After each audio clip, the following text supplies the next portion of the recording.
말씀은 시편 39편 3절입니다. 시편 39편 3절입니다.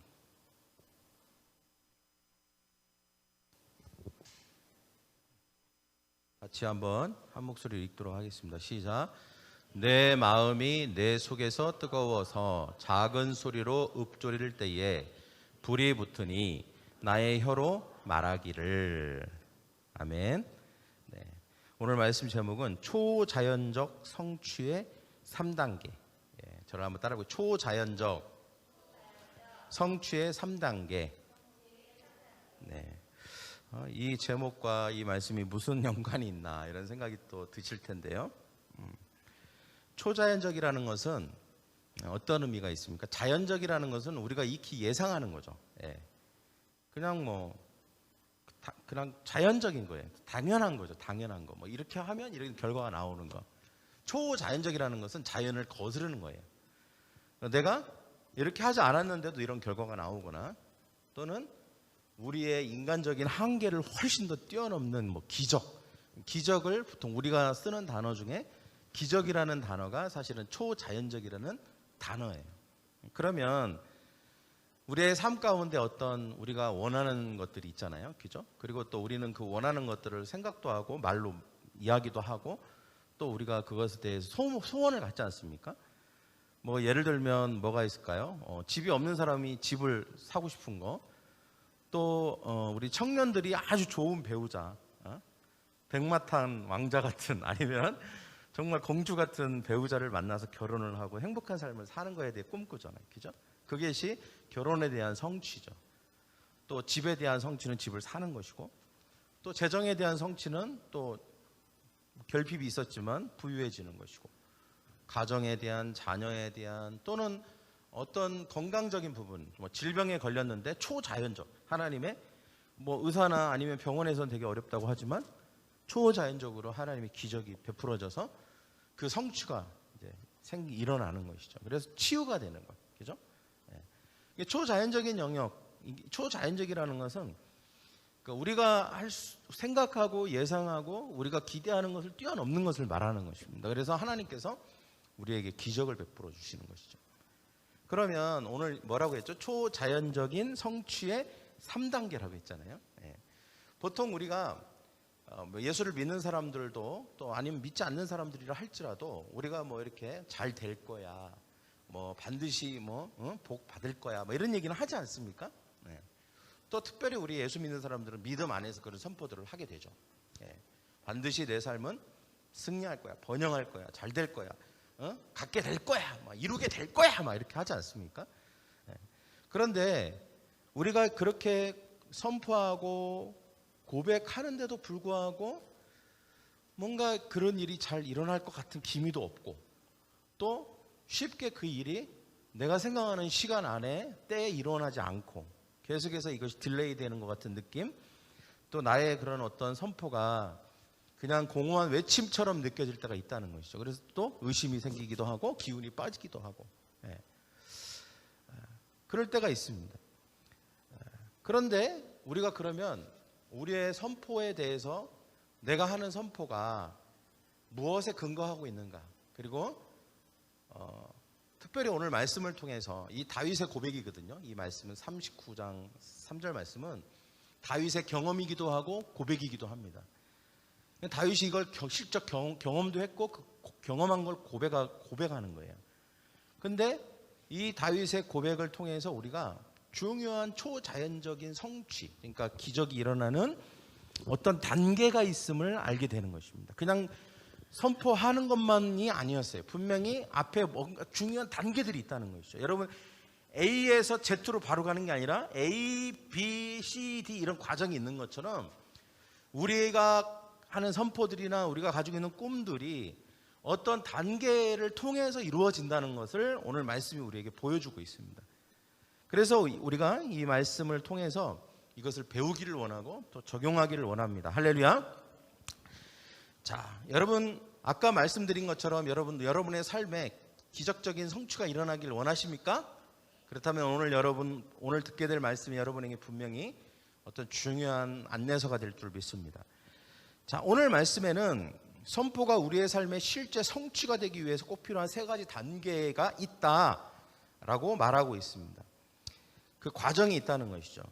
제가 이것을 한 단어로 요약하면 오늘 말씀에 있는 내용입니다. 오늘 말씀 안에 뭐가 있냐면 첫 번째가 계시입니다. 저를 따로 계시. 그 다음에 두 번째가 오늘 말씀에 이렇게 보면 묵상이라는 게 있습니다. 계시와 묵상. 그 다음에 세 번째가 선포입니다. 뭐가 있다고요? 계시가 있고 뭐가 있고 묵상이 있고 선포가 있어요. 물론 오늘 말씀에 이런 단어가 나오진 않아요. 그러나 이 말씀을 이렇게 보면 이렇게 세 단계로 이루어져 있다는 것을 보게 됩니다. 계시가 있고 묵상이 있고 선포가 있다는 거예요. 자, 그러면 우리가 보통 선포를 하죠. 근데 이 선포 앞에는 반드시 두 단계를 거칠 때에 비로소 능력이 나타난다는 거예요. 기적이 일어난다는 것입니다. 근데 우리가 꼭 알아야 되는, 그리고 꼭 중요하게 생각해야 되는 이 두 단계, 그게 바로 계시고 묵상입니다. 자, 아까도 얘기했지만 시편 39장 9편은 다윗의 경험을 기록한 책입니다. 다윗은 선포하기 전에, 자, 선포가 뭐예요? 여기서 나의 혀로 말하기를, 이게 선포입니다. 근데 이 다윗이 선포하기 전에 두 개의 단계를 거쳤다는 것을 보게 돼요. 첫 번째 단계가 뭐라고 나옵니까? 내 마음이 내 속에서 뜨거워져서, 이게 첫 번째 단계입니다. 이것을 저는 계시라고 하는 단어로 표현을 했습니다. 계시, 내 마음이 내 속에서 뜨거워지는 경험. 이것이 바로 계시를 받았을 때에 나타나는 현상입니다. 뭐라고요? 계시. 그 다음에 두 번째 단계가 나오는데 그게 뭐냐면 내가 작은 소리로 읊조릴 때에 마음에 불이 붙었다, 이렇게 표현하고 있죠. 이게 바로 묵상입니다. 묵상. 그래서 다윗은 선포, 나의 혀로 말하기를 하고, 선포 전에 뭐가 있었다고요? 계시와 묵상이 있었어요. 그리고 그 계시와 묵상이 어떤 형태의 경험으로 나타났냐? 그게 바로 마음속이 뜨거워지고, 그리고 작은 소리로 읊조릴 때에 불이 붙었다. 이 두 가지 표현으로 계시와 묵상을 말하고 있는 것입니다. 자, 첫 번째 다윗의 마음이 뜨거워졌다고 한 이것, 무슨 경험이었냐? 바로 계시를 받은 경험인 것입니다. 마음은 믿음이 자리 잡는 자리가 마음입니다. 그래서 우리가 마음으로 믿어 의에 이르고 입으로 고백하고 선포해서 구원에 이른다고 말하고 있는 것이죠. 그리고 이 마음은 또 계시의 자리입니다. 이 계시가 임하는 곳이 바로 마음이라고 할 수 있습니다. 신약에는, 구약은 아니고 신약에는 계시라는 단어가 나오는데, 이 계시가 뭐냐? 좀 정의를 한다면 하나님의 마음을 알게 되는 초자연적 통찰력이다, 이렇게 표현하고 있습니다. 너무 어렵죠. 근데 우리가 이 계시라고 하는 게 굉장히 거창하게도 느껴지고 굉장히 신학적인 용어처럼 느껴지지만 실제로 우리의 삶에서 매일매일 우리는 계시를 경험하고 있습니다. 또 계시를 받을 수 있습니다. 그래서 우리가 우리의 삶 가운데 우리가 고백하는 하나님의 말씀이 현실이 되기 위해서, 성취가 되기 위해서는 반드시 이 계시를 받아야 한다는 것이죠. 우리가 계시라고 하면, 우리가 계시를 받았다 그러면 좀 이상하게 생각하죠. 예를 들어서 뭐 광훈 형제가 갑자기 여보, 나 오늘 계시를 받았어. 아, 드디어 이제 사이비의 길로 가는 건가? 막 이런 의심이 되잖아요. 근데 우리가 생각할 그런 걸 말하는 게 아닙니다. 그런 거창하고 또 없는 것을, 성경에도 없는 것을 막 자기가 혼자 받아서 뭐 막 자기가 이렇게 얘기하고, 그래서 마치 사이비 비슷하게 교주처럼 그렇게 얘기하는 걸 계시라고 하지 않습니다. 이 계시라고 하는 것은 우리가 평상시에 쓰는 좋은 단어들이 또 있습니다. 계시를 이렇게도 표현해요. 그게 뭐냐면 영적인 조명. 영적인 조명. 여러분, 우리가 여기 불을 싹 끄면 껌껌해지잖아요. 조명을 딱 켜는 순간 밝아지는 것입니다. 성령께서 우리가 말씀을 볼 때, 특별히 말씀을 볼 때 조명을 해주시는 거예요. 이렇게 뭔가 거기에 집중시키도록 해주시는 거예요. 이걸 영적인 조명, 이것도 역시 계시라고 할 수 있습니다. 또 우리가 이 계시를 다른 표현으로 뭐라고 하고 있냐면 영적인 깨달음. 저를 따라 깨달음. 말씀을 볼 때 깨달음이 오는 거예요. 깨달음. 아! 하고 깨달음이 오는 거예요. 깨달음이 오면서 어떤 현상이 일어나면 이 몸 안에서 어떤 뭔가 변화가 일어나요. 뭔가 갑자기 막 가슴이 벌렁벌렁 뛰어요. 흥분이 돼 막. 이 말씀이 오는데 평상시 다른 말씀과 다르게 이 말씀을 딱 읽는데 갑자기 깨달음이 오면서 이거는 성령이 조명해 주신 거예요. 그러면서 가슴이 막 뛰어요. 막 그날 그 읽은 말씀 또는 들은 말씀, 이런 말씀 중에 갑자기 나한테 다가오는, 확 가슴으로 확 들어오는 그 말씀, 그게 뭐냐? 계시가 임한 거예요, 나에게. 그러니까 계시라는 게 막 엄청 거창한 거 아니에요, 그죠? 뭐 또 선지자들만 받는 게 아니에요. 예수 그리스도를 믿는 모든 성도들도 계시를 받는 것입니다. 할렐루야. 그래서 또 우리 G12 안에서 또 우리 교회 안에서 자주 쓰는 표현이 있어요. 그게 뭘까요? 계시 받는 것. 내 대한 또 다른 표현. 레마를 받았다. 그죠? 레마를 받았다. 나 오늘 레마를 받았다. 또 셀모임 할 때 혹시 주중에 받은 레마가 뭐예요? 성경 읽을 때 이것이 바로 뭐냐면, 다른 말로 계시 받은 게 뭐냐? 하나님이 보여주시고 드러내주시고 깨닫게 해주시고 너의 마음을 흥분시켜주시고 뜨겁게 한 게 뭐냐라고 묻는 거예요. 그게 바로 레마예요. 레마. 이것은 로고스라고 하는, 말씀에 대한 로고스라고 하는 차원과 다른 차원이죠. 로고스는 일반적인 말씀이에요. 그러나 레마는 나에게, 특별히 나에게 주신 말씀, 이것이 바로 레마라고 할 수 있는 것입니다. 또 우리가 어떻게 표현하냐면, 하나님이 내 마음 가운데 주신 것들, 하나님에 대해서 알게 하신 것들을 또 우리가 이 계시라고 할 수 있는 것입니다. 그래서 계시에 대해서 이렇게 말할 수 있는 거예요. 흥분이 되고 깨달아지고, 그리고 나를 향한 말씀인 것처럼 느껴지고, 그리고 눈이 밝아지면서 뭔가 마음이 뜨거워지는 것, 이것이 바로 하나님의 말씀을 우리가 읽거나 듣거나 보게 될 때에 우리 가운데 임하는 계시의 현상이고 경험인 것입니다. 할렐루야. 여러분이 한번 보십시오. 여러분이 말씀을 듣거나 말씀을 볼 때 그런 경험이 있으시죠? 할렐루야. 그런 경험이 있어요. 누구나 다 있습니다. 그것이 얼마나 자주 그리고 강렬하게 있느냐 또는 없느냐, 이 차이일 뿐이에요. 그러나 여기서 강조하고 싶은 게 있습니다. 그러면 우리가 이 계시의 경험이 반드시 있어야 된다는 거예요. 왜 있어야 되냐? 아까도 얘기했지만 우리가 하는 선포가 능력이 있고, 그리고 이것이 초자연적인 영역이기 때문에, 불가능한 영역이기 때문에, 그 불가능한 영역이 가능한 걸로 바뀌기 하기 위해서는 그냥 선포만 해서는 안 되고 반드시 계시를 받아야 된다. 계시를 받아야 된다는 것입니다. 그래서 우리가 매일 큐티를 하거나 주일날 설교를 듣거나 셀 모임 때 리더를 통해서 말씀을 들을 때도 강력한 계시가 임하는 것이 굉장히 중요한 것이죠. 내가 한 달이 지나고 두 달이 지나고 1년 6개월이 지났는데도 나에게 임한 계시가 없다. 내가 말씀을 안 읽고 안 들으면 당연히 계시는 없는 거예요. 그러나 읽는데도 듣는데도 내가 계시가 없다. 그러면 어쩌면 우리가 초자연적인 어떤 영역의 일들이 일어남에 있어서 굉장히 중요한 뭔가가 빠져있게 되는 것이죠. 그래서 이것이 굉장히 중요하다는 것입니다. 우리가 계시를 받는 것. 그래서 성경에도 보면 바울이 뭐라고 얘기하고 있냐면, 에베소서에서 계시의 영을 내게 주사, 그렇게 얘기하고 있습니다. 에베소 1장 17절 한번 같이 읽겠습니다. 에베소 1장 17절 시작. 우리 주 예수님 그리스도의 하나님의 영광의 아버지께서 지혜와 계시의 영을 너희에게 주사 하나님을 알게. 지혜와 뭘 줬다고요? 계시의 영을 주사. 물론 성령을 의미합니다. 성령님은 우리 안에 오셔서 조명해 주시는 거예요. 마음을 뜨겁게 해주시고 눈을 밝혀주시고 하시는 것이죠. 그 계시의 영이 우리 가운데 성경을 읽고 말씀을 들을 때 계시의 영이 임해서 계시를 받는 그 경험을 하게 되는 것입니다. 그래서 여러분, 사도 바울은 개인적으로 받은 계시를 통해서 세 가지를 알게 됐다고 18절 19절에 얘기하죠. 너의 마음에 눈을 밝히사 그의 부르심의 소망이 무엇이고 성도 안에서 그 기업의 영광의 풍성함이 무엇이며, 그 다음에 하나님께서 자기에게 주신 그 능력이 무엇인지를 알게 되었다. 이 세 가지를 계시를 통해서 알게 됐고 경험했다고 얘기하고 있는 것이죠. 그 부르심의 소망.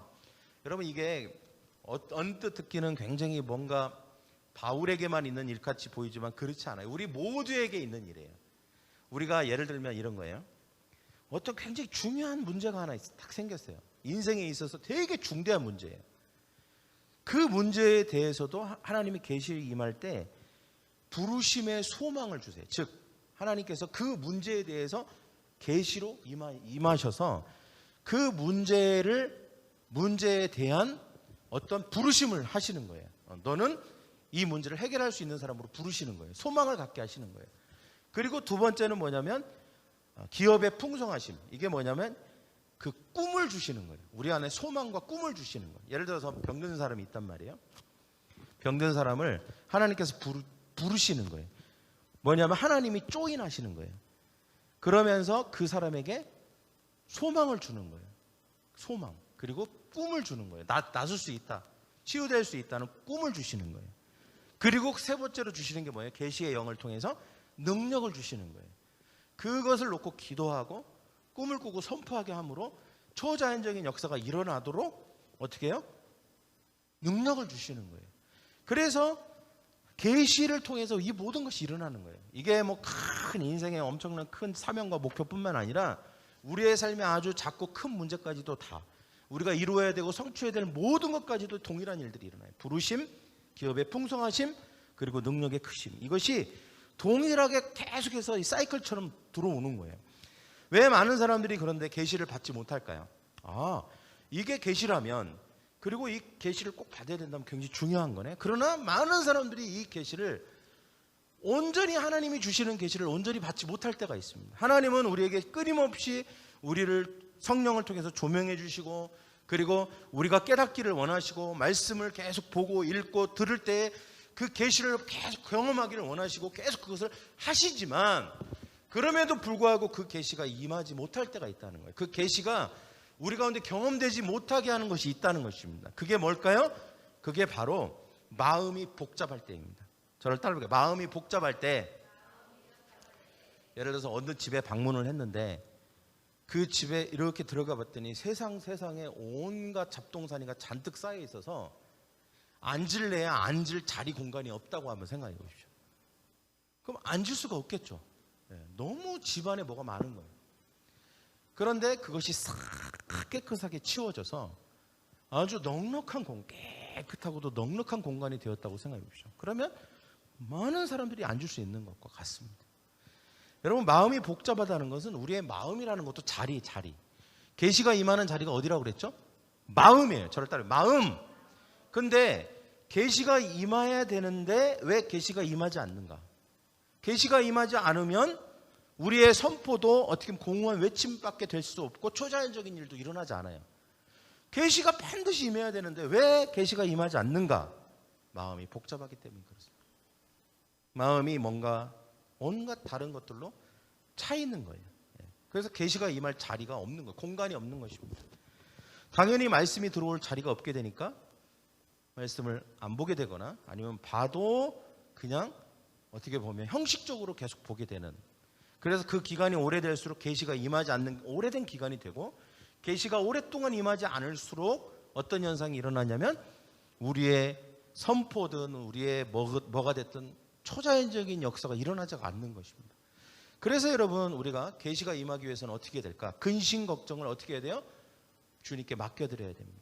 우리의 두려움이나 절망이나 낙심이나 초조나 불안, 이것으로 인해서 우리가 하나님의 계시가 임할 자리를 다 가로막고 있기 때문에 그것을 주님께 맡겨드리는 것입니다. 성경에는 이에 대한 굉장히 자세한 예가 나옵니다. 여러분, 엠마오로 가는 두 제자가 있었어요. 근데 이 엠마오로 가는 두 제자가 예수님이 옆에서 같이 걸어가고 계시는데 알아봤어요? 못 알아봤어요? 못 알아봤어요. 3년 내내 봤던 예수님인데 옆에 걸어가시는데 못 알아봤어요. 어떻게 그럴 수 있나 몰라요. 근데 이 못 알아본 이유에 대해서 성경에서 정확하게 말하고 있어요. 17절에 보면 이렇게 얘기하고 있습니다. 뭐라고 하냐면, 예수님이 너희가 무슨 말을 주고받고 있느냐 이렇게 말까지 하시고, 그리고 그들의 얼굴도 쳐다보셨는데도 못 알아봤어요. 근데 그 못 알아본 이유, 그 이유에 대해서 그 뒤에 나옵니다. 뭐라고 얘기하면, 두 사람이 슬픈 빛을 띠고 머물러 섰더라. 뭐라고요? 슬픈 빛을 띠고. 지금 이 사람들의 감정과 이 상태가 어때요? 슬픔에 빠져 있는 것입니다. 예수님이 죽으신 일로 인해서, 십자가에서 죽으신 일로 인해서, 그로 인해서 이 제자가 몹시 낙심한 거예요. 몹시 슬픔 가운데 완전히 그 마음을 꽉 누르고 있는 것입니다. 억누르고 있는 것이죠. 그 때문에 예수님이 옆에 계신데도 알아보지 못했던 것입니다. 얼마나 마음이 복잡한 상태인지 몰라요. 두 제자의 마음이 지금 아주 복잡합니다. 그냥 온통 그 복잡하고 근심과 낙심되고 절망된 거기에만 지금 온 마음이 집중돼 있어요. 그러다 보니까 예수님이 옆에 계신데도 못 알아보는 거예요. 이와 같은 일이 우리가 말씀을 읽을 때, 말씀을 들을 때도 충분히 일어날 수 있습니다. 내가 말씀을 듣는데도 하나님이 지금 나에게 말씀하고 있는데도 내가 하나님의 말씀이, 그 계시가 나에게까지 오지가 않는 거예요. 왜? 내 마음이 너무 복잡해요. 지금 근심 걱정이 너무 가득 차 있어. 여러분, 혹시 지금 여기에 말씀을 듣는데 말씀이 잘 안 들어오는 사람이 있다면 혹시 여러분 마음을 먼저 봐야 돼요. 지금 여러분이 내 눈을 보고 이렇게 크게 설교를 하고 있는데도 이상하게 목사님 말씀이 안 들어와. 이거는 제가 설교를 못해서라고 하는 가능성은 아주 조금밖에 없어요. 이유는 다른 이유가 있어요. 그게 뭐냐? 여러분 마음이 복잡한 거예요. 지금 뭔가 다른 여러 가지 생각들과 그리고 여러 가지 일들과 그리고 근심 걱정으로 마음이 복잡하면요, 현장에 와서 말씀을 듣는데도 그 말씀이 여러분 마음 가운데 계시로 임하지가 않아요. 이게 문제인 거죠. 커다란 문제가, 바위가 말씀과 자기 사이에 다 가로막고 있는 것입니다. 이것이 내가 큐티를 할 때도 그런 일이 일어나요. 그리고 셀 모임에서도 뭔가 리더가 말을 하고 있는데요, 약간 이렇게 붕 뜬 것 같은, 자기만 뭔가 홀로 외딴 섬에서 붕 떠 있는 것 같은 느낌이 들 때가 있어요. 뭔가 지금 다른 생각에 사로잡혀 있는 거예요. 여러분 그런 경험 있으시지 않습니까? 그래서 여러분 때문에 우리가 이 마음에 있는 염려, 근심을 주님께 맡겨야 되는 것입니다. 그래서 우리가 말씀을 읽고 듣고 보고 할 때 먼저 성령님께 도움을 청해야 돼요. 성령님, 내 마음에 이렇게 근심이 가득 차서 주님이 말씀하시는데 그 말씀이 무엇인지도 듣지도 못하고 있습니다. 계시가 내 가운데 임하고 있지 않습니다. 레마가 들리지 않아요. 깨달음도 없어요. 성령님, 이 마음의 근심과 걱정, 두려움, 초조, 불안, 이것 좀 싹 주님께 드리오니 주님이 다 가져가세요. 주님께 도움을 청해야 되는 줄 믿습니다. 그래서 여러분, 예수님이 모든 염려를 주께 맡기라고 마태복음 6장에 말씀하셨잖아요. 한낱 괴로움은 그날의 족하니라. 내일 일은 내일이 염려하게 하라. 하나님께 이런 거죠. 내가 이거를 백날 걱정하고 염려해야 무슨 해결이 되리요. 나는 지금부터 염려하지 않으리라. 나는 오직 하나님께 이 문제를 맡기리라. 그때 마음이 결정을 해야 되는 것입니다. 할렐루야. 그러면 그 순간 내가 말씀을 읽으면요, 계시가 임합니다. 할렐루야. 계시가 임해요. 깨달음이 와요. 마음이 뜨거워져요. 말씀에 집중하게 됩니다. 레마가 들리기 시작해요. 눈이 밝아진단 말이죠. 그전에는 걱정, 근심, 염려가 내 눈을 싹 가리고 있었거든요. 근데 이제는 내 눈에 가려워졌던 안개가 싹 거치게 되는 것입니다. 그래서 염려를 주님께 맡기는 게 엄청 중요합니다. 여러분, 우리가 그렇게 염려를 주께 맡길 때 성경 읽을 준비가 된 것입니다. 염려를 주께 맡길 때 기도할 준비가 되어 있는 것입니다. 우리의 마음의 상태가. 그리고 계시를 받을 준비가 되어 있는 것입니다. 모든 염려와 낙심에서 해방되어 계시가 들어올 공간이 마음에 생기게 된 것이죠. 여러분, 두 제자가 마음의 근심과 염려를 내려놓자, 즉 고민을 털어놓고 이야기하고 대화하는 중에 복잡한 마음이 안정이 되었습니다. 예수님이 옆에 계신데도 못 알아봤잖아요. 근데 예수님이 뭐라고 물어보시냐면, 너희가 무슨 얘기를 지금 주고받는 거니? 그리고 너희의 얼굴빛이 왜 이렇게 어둡고 슬프니? 이렇게 물어보셨다는 거죠. 그리고 이런저런 대화를 하기 시작합니다. 이 사람들이 막 홀동 마음이 낙심되어 있고 절망되어 있으니까 예수님도 못 알아보고 계시도 임하지 않는데, 예수님과 이런저런 얘기를 하다 보니 예수님이잖아요. 앞에 예수님이 계시는 거잖아요. 그 고민과 고통이 예수님과 나눠지게 된 것입니다. 예수님이 거기에 막 동조도 하시고 공감도 하시고 그랬구나 막 하시고 힘들었겠네요 하시면서 어떻게 해요? 그들의 마음의 짐이 가벼워지기 시작했단 말이에요. 그래서 그들이 점점 자기가 가지고 있는 마음의 짐을 바로 옆에 계신 예수님인지도 몰랐지만 그 예수님께 나눠드리기 시작한 거예요. 그러자 그들이 드디어 말씀 들을 준비가 된 것입니다. 할렐루야. 그들이 드디어 계시가 임할 준비가 된 거예요. 그제서야 예수님께서 24장 25절과 26절에 말씀을 하기 시작하십니다. 성경을 통해서 말씀을 하기 시작하세요. 왜? 말씀 들을 준비가 된 거예요. 근심과 염려와 걱정이 그들의 마음을 짓누르고 있고 가리우지 않게 된 것이죠. 이제는 그 짐을 좀 내려놓게 된 것이죠. 그래서 말씀을 풀어서 말씀하십니다. 25장과 26절에 그 내용이 뭐예요? 말씀을 자기가 어떻게 고난을 받고 영광에 들어가야 되는지 이런 것에 대해서 모세로부터 쓴 모든 성경을 자세하게 풀어서 설명해 주십니다. 어떻게 얼마만큼 하시는지 모르지만 자세히 성경을 풀어주셨다라고 하는 것이죠. 드디어 말씀이 들어가게 되는 것입니다. 그리고 예수님께서는 이 말씀을 풀어주실 때에 왜 낙심하게 됐는지에 대해서도 말씀하세요. 모든 것을 마음에 더디 믿는 자들이요.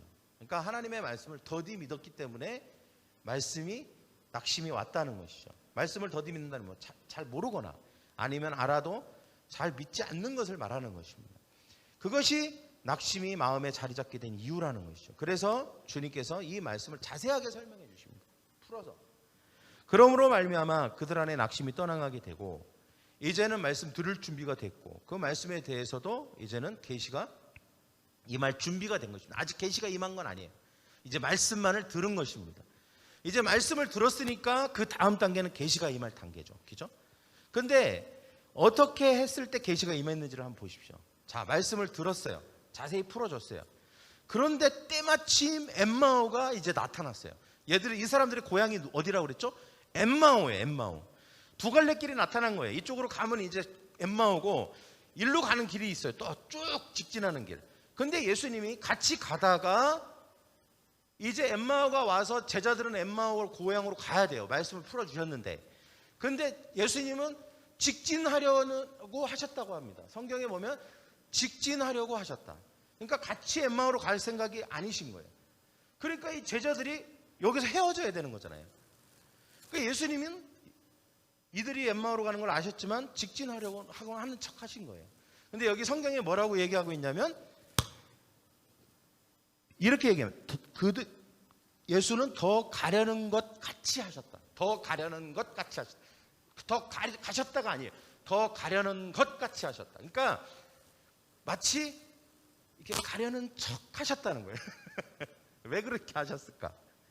왜 그렇게 하셨을까? 이 사람들은 여기로 가야 된다는 걸 알고 계셨어요. 근데 더 가려는 척 하셨어요. 지금 말씀을 풀어주셨는데 왜 그러셨을 것 같습니까? 이유가 뭘까? 뭔가 테스트. 뭔가를 체크하고 싶으신 거예요. 뭘 체크하고 싶으셨을까요? 이 사람들이 말씀을 들었어요. 말씀을 봤어요. 그런데 이 말씀을 더 듣고 싶어 하는지 아니면 여기서 됐어라고 하는지를 체크하고 싶으신 거예요. 그래서 더 가려는 척 하신 거예요. 아, 여기세요?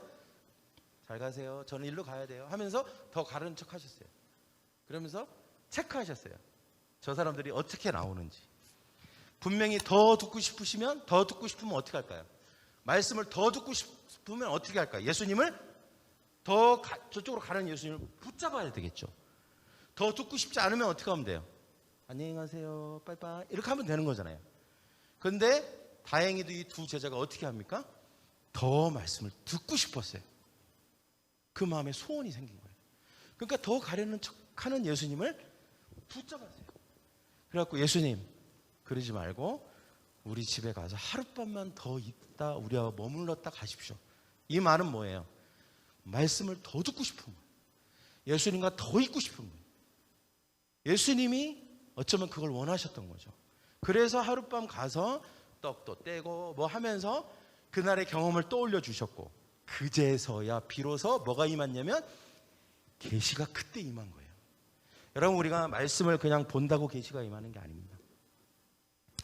말씀을 볼 때 우리 안에 있는 낙심과 초조와 불안감을 성령님께 제거해달라고 부탁드려야 돼요. 그리고 주님께 다 맡겨야 됩니다. 그리고 말씀을 읽고 들어야 돼요. 근데 말씀을 그냥 피상적으로 듣고 그냥 말씀이구나 한다고 계시가 임하는 게 아니에요. 그 말씀에 집중해야 됩니다. 그리고 그 말씀을 더 듣고자 하는 마음이 있어야 돼요. 더 깊이 말씀을 팔려고 하는 마음이 있어야 됩니다. 그때 뭐가 임합니까? 계시가 임하게 되는 것입니다. 그래서 이 두 사람에게 뭐가 임해요? 계시가 임합니다. 31절과 32절을 보십시오. 계시가 임한 것을 이렇게 표현하고 있어요. 그들의 눈이 밝아져. 아까 얘기했죠. 계시는 뭐예요? 눈이 밝아지는 것이고 깨달아지는 것이고 레마가 임하는 것이다. 또 이러쿵저러쿵 말씀하실 때에 우리 속에서 마음이 뜨겁지 아니하더냐, 이렇게 똑같은 말이에요. 눈이 밝아졌다, 마음이 뜨거워졌다. 이게 계시가 임했다는 것입니다. 아까 우리가 읽었던 시편 39편 말씀에도 뭐라고 되어 있습니까? 다윗이 이렇게 고백했죠. 내 마음이 내 속에서 뜨거워져서. 할렐루야. 이게 뭐예요? 계시가 임했다는 거예요. 계시가 임했다. 하나님의 그 계시가 임했다는 것입니다. 여기도 똑같이 말하고 있는 것이죠. 마음이 뜨겁지 아니하더냐. 여러분, 이 엠마오 제자의 이야기에서 우리는 두 가지 교훈을 반드시 얻을 수 있습니다. 첫째가 뭘까요? 자신의 마음, 근심, 걱정, 짐을 주님께 맡겨야 된다는 거예요. 계시가 임하기 위해서. 그 다음에 두 번째는 계시가 임하기까지 말씀에 더 집중해야 된다는 것입니다. 더 말씀을 깊이 들여다봐야 된다는 거예요. 그때 계시가 임한다는 것입니다. 그러므로 그 계시가 임할 때 어떤 일이 벌어질까요? 막 마음이 뜨거워지고 흥분이 되고 그리고 막 깨달아지고 이런 일들이 여러분에게도 일어나기를 축원합니다. 할렐루야. 네. 물론 주일 설교를 들을 때뿐만 아니라 여러분이 개인적으로 말씀을 볼 때, 들을 때 이런 역사가 일어나야 돼요. 그리고요, 저는 왜 컨퍼런스를 자꾸 이렇게 교회에서 강조를 할까? 어떤 분은 그렇게 생각할 수 있어요. 아니, 뭐 그냥 신앙생활 하는데 왜 이렇게 컨퍼런스를 강조를 하나? 목사가요, 강조할 때는 여러분 괴롭히려고 강조하는 게 아니라 이유가 있으니까 강조를 하는 거예요. 그러니까 아버지가 좋은 줄 아니까 주려고 하지. 근데 자식은 잘 모르면 아휴, 왜 이렇게 아버지는 나를 괴롭히나 이렇게 할 수 있거든요. 왜 컨퍼런스를 왜 강조하는지 아세요?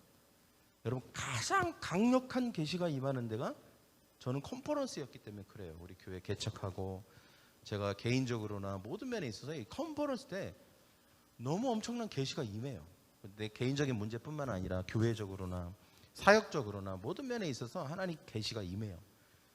그러니까 막 깨달아진다니까요. 막 마음이 뜨거워지고 막 평상시에는 그렇지 않았는데 막 그때 막 뭔가 가슴 안으로 막 확 들어와요. 막. 예. 그래서 막 눈이 밝아져요. 그 전에는 몰랐던 게 막 많아지고 막 이런 현상, 이런 게 가장 집중적으로 강력한 그런 파워로 임하는 게 바로 컨퍼런스예요. 컨퍼런스. 그러니까 여러분, 컨퍼런스는 이야, 수지 맞는 날이에요. 엄청난 계시를 받을 수 있는 날이에요. 평상시에는 근심 걱정 그리고 너무 바쁘고 분주해서 계시 받는 게 너무 어려워. 가로막힘이 너무 심해요. 그런데 이 컨퍼런스는요, 우리가 조금만 집중하고 딱 준비하면 어마어마한 계시가 임하는 곳이기 때문에 이 컨퍼런스야말로 진짜 우리가 기대해야 되는 것입니다. 할렐루야. 그래서 여러분, 계시가 임합니다. 그러면 두 번째 단계가 뭐냐? 묵상이에요. 묵상. 자, 내 마음이 내 속에서 뜨거워져서 계시가 임했어요. 그 다음에 뭔 일이 일어나냐면 작은 소리로 읊조릴 때에 불이 붙으니, 이게 묵상이에요. 묵상. 이게 작은 소리로 읊조리다. 이것은 여러분, 우리가 마음이 뜨거워지기만으로는 부족하죠. 자, 뜨거워지고 난 다음에 뭐가 일어나야 돼요? 뜨겁다가 불이 붙어야 돼요. 네. 뜨겁다가 불이 붙어야 돼요. 그리고 불이 붙고 나서 폭발해야 돼요. 그러면 초자연적인 역사가 일어나는 것이죠. 이게 눈이 열리는 경험, 깨달음, 레마. 이것이 마음이 뜨거워지는 것이고, 계시라면 계시 받은 것을 읊조리고 중얼거리고 그래서 마음에 불이 붙는 것을 뭐라고 하냐? 묵상이라고 할 수 있습니다. 묵상. 저는 G12 안에서는 이것을 다른 표현으로 이렇게 얘기합니다. 이미지, 시각화하고 말로 읊조리는 것. 이거 말로 계속해서 그것을 반복하는 것. 시각화하고 반복하는 것. 역시 이것도 묵상이라고 할 수 있죠. 여러분, 우리가 어떤 것에 대해서 계속 집중하면 어떤 일이 일어나죠? 혼자 자기도 모르게 무의식 중에 중얼거리게 되잖아요. 그죠? 중얼중얼거린다니까요. 그게 부정적이든 긍정적이든 계속 생각하면요, 자기도 모르게 중얼거려요. 노래도 계속 생각하고 듣잖아요. 그럼 그 노래를 나도 모르게 중얼거려요. 그러니까 여러분, 이 묵상이라고 하는 것이 바로 그런 것인데, 깨달아지고 흥분이 되는 말씀을 마음에 불이 붙은 것처럼 묵상해야 되는 것입니다. 그리고 나서 선포해야 되는 것이죠. 그럴 때 그 선포가 초자연적인 역사를 이루는 선포가 되는 것입니다. 그래서 우리가 이 묵상, 계시, 그리고 묵상, 선포가 우리의 삶 가운데 실제로 어떤 일이 일어나게 하는지 어떤 영상 클립 하나를 제가 볼게요. 이 사람, 여러분, 계시와 묵상과 선포라는 관점에서 보셨죠?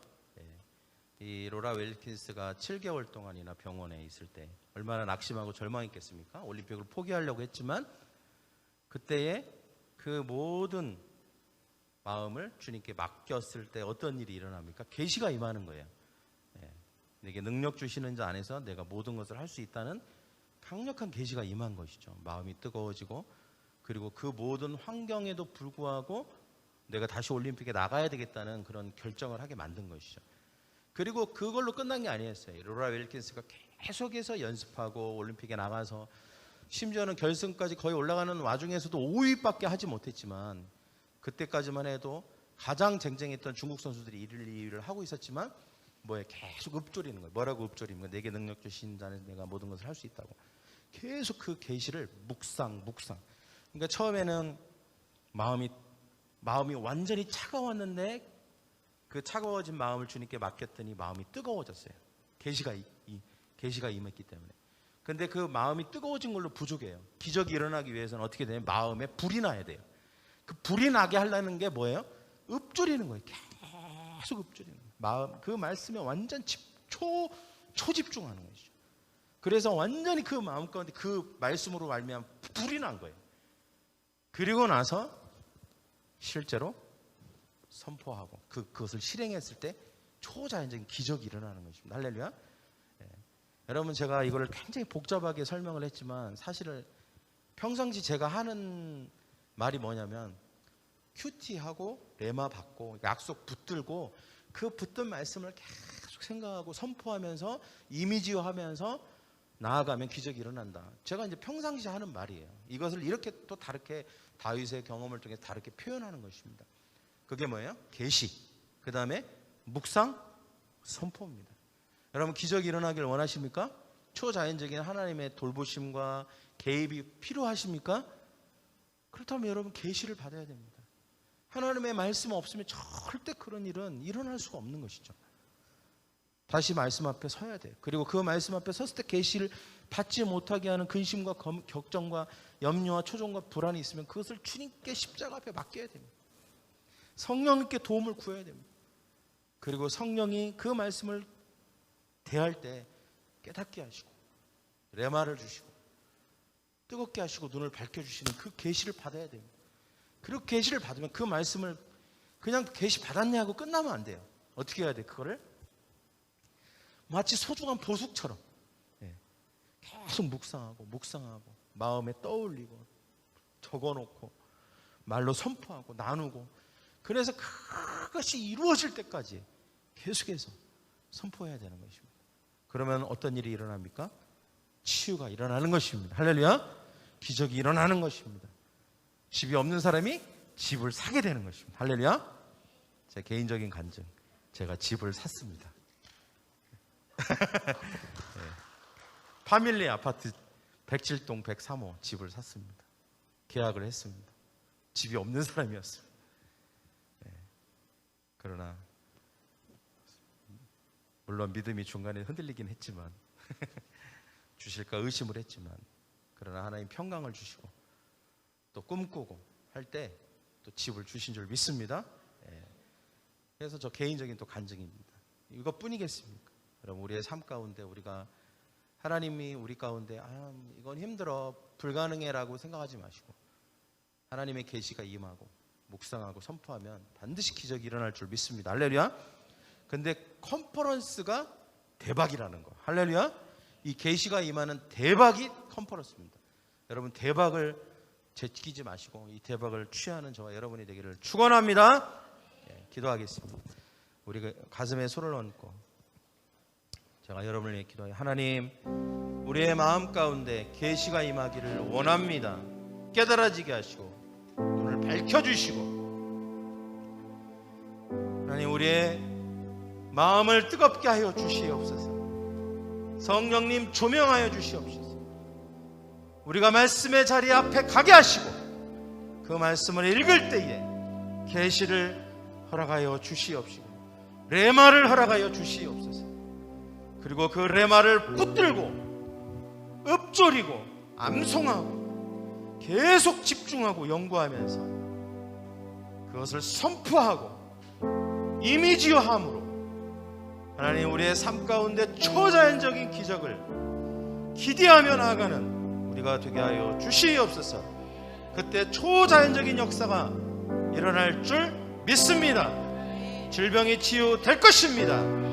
집 없는 자가 집을 갖게 될 것입니다. 재정이 부유치 않은 자가 부유하게 될 것입니다. 가정에 불화한 자가 화목하게 될 것입니다. 자녀들이 복의 자녀가 될 줄 믿습니다. 우리의 사역 가운데 번성이 임하게 될 것입니다. 놀라운 하나님의 그 축복이 우리의 삶의 모든 영역 가운데 일어나게 될 것입니다. 사업이 일어나게 될 것입니다. 직장에서 하나님 승진의 기회가 찾아오게 될 것입니다. 우리의 삶의 모든 영역 가운데 기적이 일어날 줄 믿습니다. 오 주님, 계시와 묵상과 선포의 단계를 올바르게 거쳐가는 우리 모두 되게 하여 주시옵소서. 축복하며 예수님의 이름으로 기도하옵나이다. 아멘.